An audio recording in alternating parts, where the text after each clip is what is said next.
1조 일꾼조의 발표를 시작하겠습니다. 저는 발표를 맡은 김현이라고 합니다. 발표 순서는 다음과 같이 진행됩니다. 먼저 팀원 소개로 시작하여 프로젝트 정보, 모델링 과정 및 이슈 사항을 말씀드리고 프로젝트 결과물들과 소감을 발표하도록 하겠습니다. 중반부터는 더네님께서 이어 발표해 주시겠습니다. 먼저 일꾼조의 팀원을 소개합니다. 저희 일꾼조는 총 4명으로 조장 주혜규님을 비롯하여 김준님, 김건우님 그리고 제가 포함되어 있습니다. 팀원 모두 레빗 건물 모델링에 참여하였고 이 밖에 준님은 일조 분석과 렌더링을, 건우님은 간섭 검토와 렌더링, 저는 PPT 제작과 대지 모델링을 하였고 조장님께서는 작업 총괄 및 도서 작성 렌더링을 하셨습니다. 프로젝트 개요입니다. 첫 장에서는 설계 개요와 프로젝트 선정 개요, LOD와 사용 프로그램을 소개하고 저희 조의 협업 방식과 프로젝트 일정을 공유드리겠습니다. 저희가 선정한 건축물은 경기도 과천시에 위치한 과천정보과학도서관입니다. 이 도서관은 1999년에 설계된 지상 4층, 지하 2층 규모의 과천시립도서관으로 도서관에는 열람실과 어린이 도서관, 구내식당, 성큰가든 등이 포함되어 있습니다. 저희는 레빗을 기반으로 한 빔 프로젝트의 주제로서 다음과 같은 사항들을 고려하여 건물을 선정하였습니다. LOD란 빔 모델링의 상세 수준을 의미하는데요. 활용 목적 및 방법에 따라 그 수준이 달라집니다. 저희는 컨스트럭션 더큐멘트 단계에 해당하는 LOD 350에 맞추어 진행하였습니다. 프로젝트를 진행하며 사용한 프로그램입니다. 빔 프로그램은 세계적으로 점유율이 가장 높은 레빗과 나비스웍스를 사용했고 이 밖에 오토캐드와 QGIS, 라이노, 그래스호퍼를 함께 사용했으며 렌더링과 영상 편집은 트윈모션과 프리미어 프로를 사용했습니다. 소통 툴로는 카카오톡과 노션을 사용했습니다. 협업은 조장님이 노션을 미리 작성해 놓으신 내용에 따라 진행했습니다. 노션에는 일별로 팀원들이 할 일이 적혀 있습니다. 작업을 완수했을 때에는 가로선으로 표시하여 팀원들과 프로젝트 진척 상황을 공유했습니다. 또한 작업 주의사항을 비롯하여 실별 마감재 정보 등을 하위 페이지에 정리해 두었습니다. 예를 들어 실별 마감재 아카이브 페이지의 경우에는 레빗 재료 특성창을 캡처하여 이렇게 기록하였고 해야 할 거 정리 페이지의 경우에는 조장님이 매일 레빗 작업물을 총괄하며 해야 할 사항을 정리하였습니다. 이슈사항 정리 페이지에서는 개인 파트에서 겪었던 이슈와 해결 방안을 공유했습니다. 이를 통해 자신이 작업한 내용 외의 빔 내용도 이해할 수 있게 되었습니다. 카카오톡은 빠른 소통과 파일 공유용으로 사용했습니다. 서버 구축 및 파일 백업 과정입니다. 먼저 보조 강사님께서 구축해주신 서버에 접속하여 다음과 같이 폴더를 생성하였고 파일 백업은 백업용 폴더 안에 날짜별로 폴더를 생성하여 40분 간격으로 레빗 파일을 저장했습니다. 또한 하위 폴더를 통해 추후 레빗에 링크되는 파일을 원활하게 관리하도록 했습니다. 프로젝트 일정표입니다. 저희는 첫날 레벨 및 그리드 설정과 보조 패밀리 생성을 마치고 3일차에 모든 부조체를 작성할 수 있었습니다. 그리고 4일 동안 커튼월과 건축 마감 등의 디테일한 작업을 했고 27일에 레빗 도서 작성과 나비스웍스를 하고 마지막 날 렌더링과 마무리 작업을 하게 되었습니다. 모델링 과정과 이슈 사항입니다. 빔 전체 작업을 다음과 같이 세 파트로 나누어 보았습니다. 사전 작업 단계는 레빗의 프로젝트 탐색기에서 뷰 설정 후 평면도를 삽입하고 그리드를 설정해 줍니다. 그리고 인면도 뷰에서 레벨을 설정해 주고 기본 도면을 배치해 주어 작업 환경을 조성했습니다. 대지 작성 파트에서는 제가 아는 가장 효율적인 방법을 중점적으로 공유하고자 합니다. 우선 대지 데이터를 국토정보 플랫폼에서 받아줍니다. DXF 파일을 받으셔도 되지만 이때 SHP 파일을 받으셔야 QGIS를 사용할 수 있습니다. 다음으로는 QGIS라는 프로그램을 다운로드합니다. 이 QGIS는 무료로 배포되는 프로그램이고요. 저는 2.1824 버전을 사용했습니다. QGIS를 열고 아까 다운로드한 SHP 파일을 레이어 창에 드래그를 해줍니다. 그리고 레이어 이름을 우클릭하여 다음과 같이 레이어 이름을 건물, 인도, 차도 등고로 바꾸어 줍니다. 이번에는 데이터를 활용하여 주변 건물의 층수를 표시해 볼 건데요. 건물 레이어를 복제하고 복제한 레이어를 우클릭하여 레이어 특성에서 스타일란의 층수를 설정합니다. 그럼 이렇게 레이어가 정리된 QGIS 파일은 DXF 파일로 익스포트 해줍니다. 그럼 건물, 차도, 인도 레이어별로 깔끔하게 정리된 CAD 파일을 저장할 수 있습니다. 등고선을 남기고 일일이 CAD선을 지우고 연결하는 작업을 하지 않으셔도 됩니다. 주변 건물은 라이노에서 층별로 만들었습니다. 아까 QGIS에서 익스포트한 DXF 파일에서 건물 레이어를 익스트루드 커브를 하고 저장합니다. 라이노로 만든 주변 건물을 레빗에서는 건축 내부 매스 모델링의 매스로 가져왔습니다. 이후부터는 수업 시간에 배운 대로 레빗에서 대지를 작성합니다. 대지 작성 파트에서는 두 가지 이슈 사항이 있었습니다. 먼저 건물 패드는 대지를 수평면으로만 누르기 때문에 경사지에서는 단독으로 이용하기가 어렵습니다. 이에 대한 해결 방안으로 건축 바닥으로 도로를 작성하여 패드 위에 배치하고 점 추가 및 점 이동을 하여 경사지의 단차를 조정했습니다. 다음으로는 경사지 내의 차도, 인도 및 경계석의 레벨 차이를 만들기에 시간이 많이 소요된다는 것입니다. 이에 대한 방편으로는 외부 대지와 내부 대지 파일을 분리하여 내부 대지를 위주로 작업하는 방식을 사용했습니다. 완성된 대지의 모습입니다. 건축물을 작성하기에 앞서 1차 패밀리를 생성했습니다. 패밀리는 도면 정보에 따라 규격에 맞는 기둥, 구조벽, 보호 재료를 생성했습니다.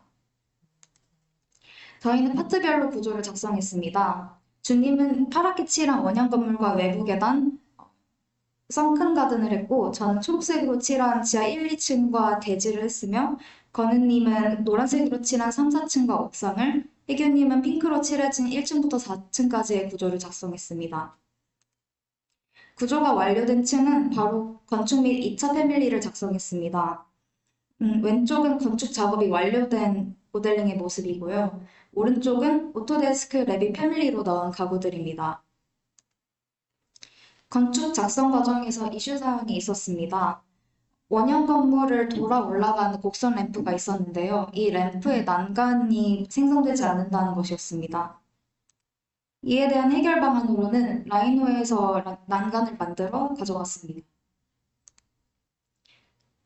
이때 라이노에서 레이어 및 재료를 잘 구분해 놓아야 나중에 렌더링 할 때 용이할 수 있습니다. 또한 난간은 그래스호퍼에서 디바이드 랭스 명령어를 이용하여 손쉽게 모델링을 할 수 있습니다. 다음 이슈 사항부터는 건혜님이 이어서 발표해 주시겠습니다. 네, 이어서 발표를 맡은 김건회입니다. 마지막 이슈 사항으로는 커튼홀 제작 시 나타났던 이슈 사항입니다. 첫 번째 커튼홀 관련 이슈 사항으로는 보시는 것처럼 저희 건물은 내면이 커튼홀로 이루어져 있을 뿐만 아니라 커튼홀 중간에 뚫리거나 잘리는 부분들이 많았습니다. 따라서 커튼홀을 한 번에 작성하기에는 무리가 있었습니다.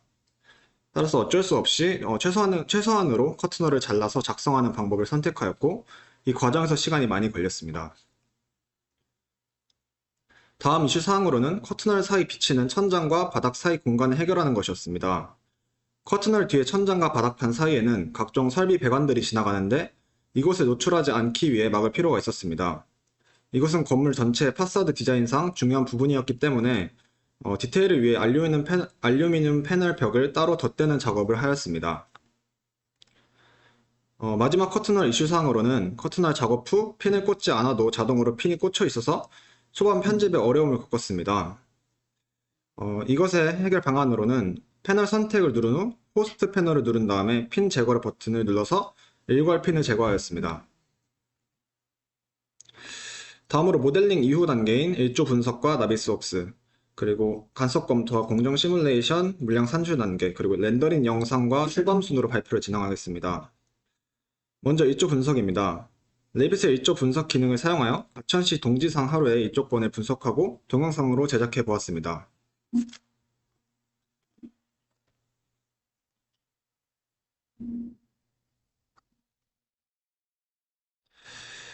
다음은 나비스웍스를 통한 간섭 검토와 공정 시뮬레이션 수량 산출 프로세스에 대해 말씀드리겠습니다. 우선 레빗에서 모델링을 완료한 후 사진과 같이 나비스웍스 전용 파일인 NWC 파일로 확장자를 변경하여 저장 후 나비스웍스에서 불러왔습니다. 그 후 간섭 검토를 위해 클래시 디텍티브 창을 열어서 건축물 전체의 기둥, 그리고 보, 그리고 슬래브에 대한 간섭을 검토해 보았습니다.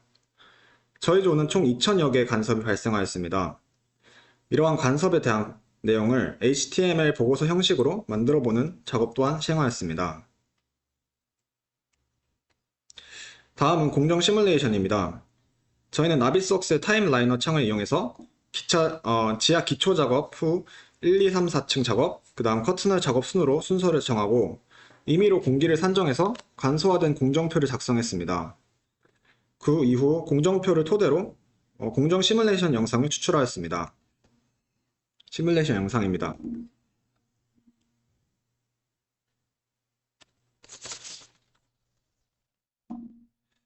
마지막으로 나비스웍스 수량 산출 프로그램을 이용해서 물량 산출을 진행하였습니다. 많은 수량 데이터 값을 받아볼 수 있었고 그중 최적을 중심으로 데이터를 정리해 보고서를 작성해 보았습니다. 이것은 1층 기둥 수량 산출 보고서고 다음 3층 바닥, 3층 벽, 4층 바닥 수량 산출 보고서입니다. 다음은 도면화 작업입니다. 저희가 작업했던 건물의 도면들을 순서대로 보여드리겠습니다. 이것은 평면도, 그 다음 인면도, 단면도, 그리고 3D 이미지와 엑소메트리를 배치하였습니다. 그리고 일람표. 그 다음으로 렌더링 영상을 보시겠습니다.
이것은 저희 조 팀 프로젝트 소감인데 전부 다 발표하기엔 시간상 대표로 저희 조 조장이신 주혜균님의 코멘트를 소개해드리겠습니다.